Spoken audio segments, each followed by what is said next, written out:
Timeline, 5000 ans d'histoire, Richard Fremder.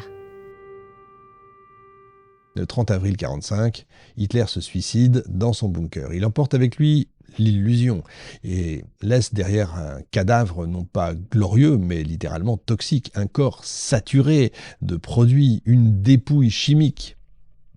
Le Reich s'éteint non pas dans le feu de l'honneur, mais un peu dans le brouillard de la drogue, si vous voulez. Un jour de 1945, dans l'obscurité claustrophobe du Führerbunker, un homme écrit nerveusement dans un carnet. C'est pas un général, c'est pas un ministre, c'est tout simplement Théodore Morel, qui à ce moment-là est encore à son poste. Mais cette fois, ses notes ne sont plus des dosages ou des prescriptions, ce sont des justifications, des preuves, des listes. Et il le sait, la fin approche et avec elle le jugement. Parce qu'à mesure que le Troisième Reich s'effondre, les médecins, eux, entrent en guerre, non contre l'ennemi extérieur, mais entre eux, si vous voulez. Une sorte de guerre froide, souterraine, à coups de diagnostics, de soupçons, de mémos assassins. Et au centre de cette guerre, comme je le disais, le corps du Führer. Depuis 1936, comme je vous l'ai dit, Morel règne sur le métabolisme du Führer, mais son autorité n'a jamais été contestée. Dès les premières années, les autres médecins du régime le méprisent. Trop gros, trop vulgaire, trop flou sur ses préparations, et surtout trop proche. Parce que Morel est le seul à avoir accès au corps du Führer sans filtre, sans autorisation, sans compte à rendre. Quand Hitler est souffrant, c'est Morel qui l'appelle. Quand il doit parler à la radio, c'est Morel qui vient injecter le fameux tonique. Quand il déprime, c'est encore Morel qui propose un petit remontant. Les autres médecins, Karl Brandt, le chirurgien personnel d'Hitler, le professeur Hans-Karl von Assenbach, le conseiller hygiéniste, le docteur Gissing, qui est otorino-laryngologiste, un ORL. Tous ces gens-là ruminent, ils observent, ils notent, et peu à peu, ils dénoncent. Et les premières alertes arrivent en 1943. Les signaux sont vraiment trop nombreux pour être ignorés, parce que vous allez me dire tout au long de cette émission, mais enfin, ça se voit, ça se sait. Eh bien oui, ça se sait. Hitler devient irritable, comme je vous le disais tout à l'heure, obsessionnel, déconnecté. Il délègue moins, il se répète, il doute de ses proches, il supporte plus aucune contradiction. Le docteur Gissing, au moment d'une consultation, note une pupille dilatée. Donc il le voit, une respiration courte, des réflexes nerveux exagérés, tous les signes d'un état, si vous voulez, d'intoxication. Et il va informer Karl Brandt, qui prévient Himmler. Le chef des SS, soucieux évidemment de l'état mental du Führer, ouvre une enquête. Et il ouvre une enquête discrète, il consulte d'autres médecins, il compare les rapports. Tous pointent vers un seul nom, Morel.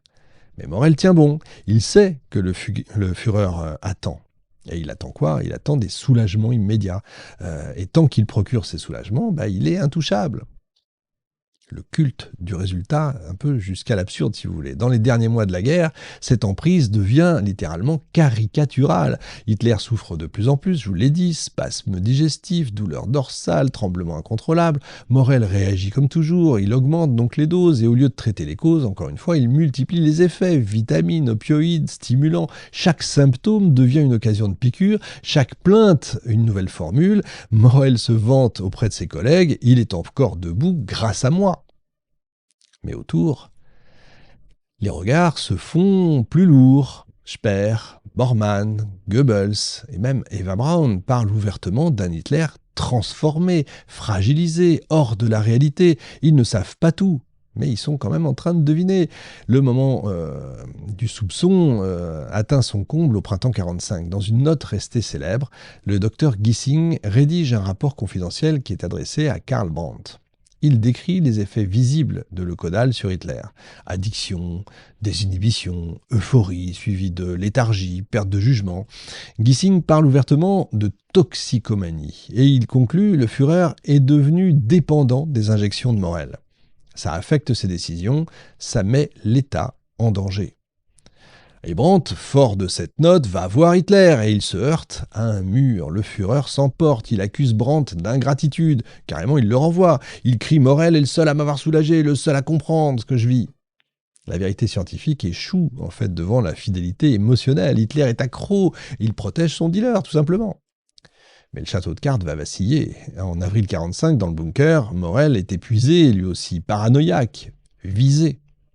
On l'accuse d'avoir trahi, d'avoir tué le Führer à petit feu.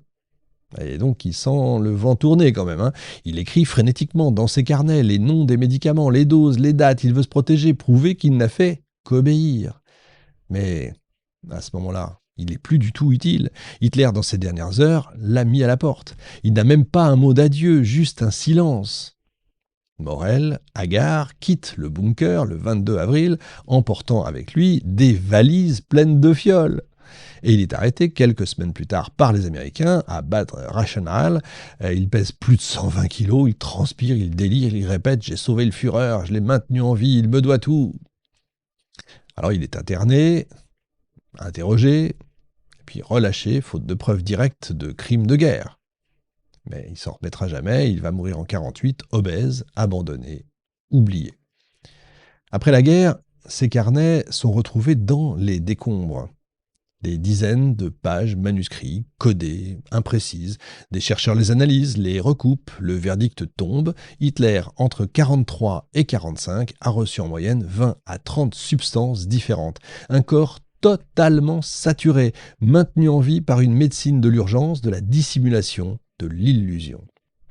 Ce que révèlent ces carnets, c'est pas seulement une dépendance, c'est une méthode de gouvernement carrément, un régime qui tient debout grâce à la chimie, un dictateur qui pense encore, parle encore, ordonne encore, tout simplement parce qu'un médecin l'a piqué. Et derrière ça, une vérité terrible. Le Troisième Reich n'est pas seulement un projet idéologique, ça a été un corps malade, une dystopie pharmacologique.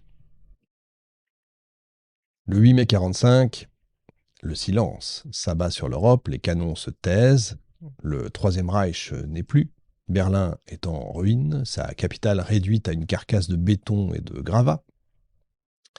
Les hommes qui l'ont gouverné sont morts, en fuite ou entre les mains des Alliés, mais dans les caves, dans les hôpitaux de fortune, dans les poches des soldats capturés, on retrouve les fioles, les pilules, les injections qui sont prêtes, et dans certains dossiers, des noms de code, DX, pervitine, Eucodal. Le Reich pharmacologique va laisser des traces, et ces traces, si on regarde bien, n'ont jamais cessé de courir.